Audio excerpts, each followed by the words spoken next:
ഈശോ മിശിഹായ്ക്ക് സ്തുതിയായിരിക്കട്ടെ. പ്രിയ സഹോദര സഹോദരി, നിനക്ക് നല്ലൊരു ദിവസം നേരിയ ഈശോ നിൻ്റെ ജീവിതത്തിലേക്ക്, പ്രവർത്തന മണ്ഡലത്തിലേക്ക്, കുടുംബത്തിലേക്കൊക്കെ ഇറങ്ങി വന്നുകൊണ്ട് നിന്നെ അനുഗ്രഹിക്കട്ടെ എന്ന് പ്രാർത്ഥിക്കുക.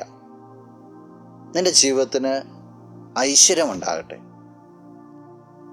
കൂടെ യഹൂദരും അധികാരികളൊക്കെ ഈശോയുമായിട്ടുള്ള തർക്കത്തിൽ ഏർപ്പെടുന്നുണ്ട്.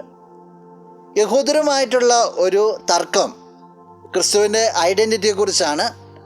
ആ തർക്കത്തിനൊടുവിൽ ഈശോ ഇപ്രകാരം പറയുന്നു. വിശുദ്ധ യോഹന്നാൻ അറിയിച്ച സുവിശേഷം 8-ാം അധ്യായം 29-ാം തിരുവചനം.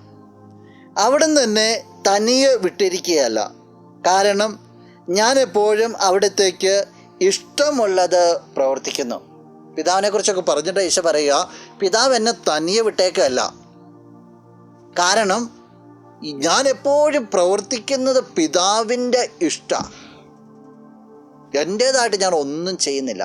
ഞാൻ വന്നത് പിതാവിൻ്റെ പദ്ധതി ഈ ലോകത്തിൽ പൂർത്തീകരിക്കുവാനായിട്ടാണ്. പിതാവുമായിട്ടൊരു ആത്മബന്ധം പുലർത്തുന്ന, പിതാവിന് വേണ്ടി നിലകൊണ്ട ക്രിസ്തു. ഈ ക്രിസ്തുവിലല്ലേ നീ ഞാനൊക്കെ വിശ്വസിക്കുക. ഈ പിതാവിൻ്റെ സ്നേഹവും കാരുണ്യമൊക്കെ അല്ലേ നമ്മൾ അനുഭവിക്കുക. ഇന്ന ദിവസം നിന്നോട് തന്നെ ഒരു ചോദ്യം ചോദിക്കാവോ? ഈ പിതാവിൻ്റെ ഹിതത്തിന്, യേശുവിൻ്റെ ആഗ്രഹത്തിന് നീ ജീവിതത്തിൽ എന്ത് വില കൊടുക്കുക? എത്രത്തോളമൊക്കെ ഒരു 1 മുതൽ 10 വരെ നീ മാർക്ക് ഇടുകയാണെങ്കിൽ എത്ര മാർക്ക് നിനക്ക് കൊടുക്കുവാനായിട്ട് സാധിക്കും? എത്രത്തോളം നീ ഹൃദയത്തിൽ ഈ ക്രിസ്തുവിനെ, പിതാവായ ദൈവത്തെയൊക്കെ ചേർത്ത് പിടിക്കുന്നുണ്ട്? അത് അനുഭവിക്കാനും വില നൽകുവാനും നിനക്ക് സാധിക്കട്ടെ. നമുക്ക് പ്രാർത്ഥിക്കാം. കണ്ണുകളടച്ചെന്ന് കരങ്ങൾ കൂപ്പാം. നല്ലവനായ കർത്താവേ, നിന്നെ അങ്ങ് സ്തുതിക്കുന്നു, ആരാധിക്കുന്നു, മഹത്വപ്പെടുത്തുന്നു. ഞങ്ങളുടെ മധ്യയോളം നിന്റെ നിറ സാന്നിധ്യത്തിന് പ്രത്യേകമായിട്ട് നന്ദി പറയുകയാണ്. ഈശോയെ, നീ പിതാവിൻ്റെ ഹിതത്തിന് വേണ്ടി നിലകൊണ്ടതുപോലെ തന്നെ എപ്പോഴും ദൈവഹിതത്തിന് വേണ്ടി നിലകൊള്ളുവാനായിട്ട് ഈ വ്യക്തിയെ നീ അനുഗ്രഹിക്കണമേ.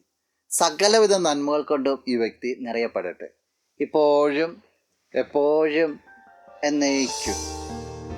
ആമേൻ. ആരാധന